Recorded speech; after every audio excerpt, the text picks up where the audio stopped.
பணத்தை இப்போ நாய் ஒண்ணு எடுத்துட்டு போயிருக்குங்க. இந்த சிசிடிவி காட்சிகள் இப்ப சமூக வலைத்தளங்கள்ல வெளியாகி பரபரப்பை ஏற்படுத்தி இருக்கு.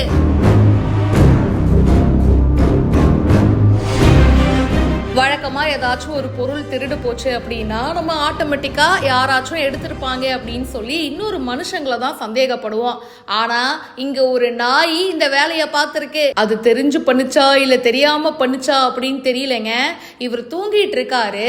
தூங்கிட்டு இருக்கும் போது இவரை அப்படியே கொஞ்சம் முகர்ந்து பார்த்திருக்கு.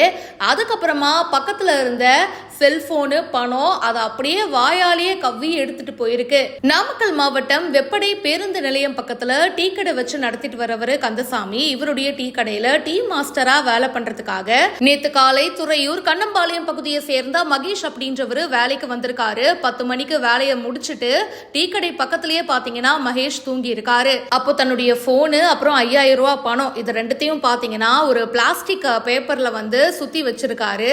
பக்கத்திலேயே அதை வச்சுட்டு தூங்கி இருக்காரு. காலையில எழுந்து பார்த்தா போனையும் காணோம், பணத்தையும் காணோம். என்னடா இது இப்படி ஆயிடுச்சு அப்படின்னு பக்கத்துல இருந்த சிசிடிவி கேமரால அந்த காட்சிகளை செக் பண்ணி பார்த்திருக்காங்க. அப்போ இது திருடிட்டு போனது ஒரு திருட இல்லைங்க, ஒரு நாய் அப்படின்ற விஷயம் தெரிய வந்திருக்கு. நாய் பாத்தீங்கன்னா ஃபர்ஸ்ட் இவரை பாக்குது, மோப்பம் பிடிக்குது.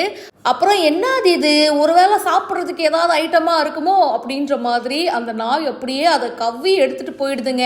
அதுக்குள்ளதான் போனு அப்புறம் பணத்தையும் வச்சிருக்காரு. இத பார்த்துட்டு மனுஷன் ஷாக் ஆயிட்டாரு. என்னப்பா இது இப்படி ஆயிடுச்சு, உண்மையிலேயே அந்த நாய் தெரியாம எடுத்துட்டு போச்சா இல்லனா பணத்தை தூக்குறதுக்காக அந்த நாய்க்கு ட்ரைனிங் கொடுத்துருக்காங்களா? இந்த மாதிரி பல கேள்விகள் இருக்குங்க. மர்மமா தான் இருக்கு. அந்த நாய் அதுக்கப்புறமா தேடி இருக்காங்க. ஆனா அந்த சுற்று வட்டாரத்துல அந்த நாய் இல்ல அப்படின்னு சொல்லப்படுது. இந்த மாதிரி சாலையோரமா படுக்கும் போது நம்மளுடைய உடைமைகளை நம்ம பத்திரமா வச்சுக்கணும் அப்படின்றதுக்கு இந்த நிகழ்வு ஒரு எடுத்துக்காட்டு. இதை பத்தி உங்களுடைய கருத்துக்களை மறக்காம பதிவு பண்ணுங்க. மேலும் பல செய்திகளுக்கு இப்பவே ஃபாலோ பண்ணுங்க.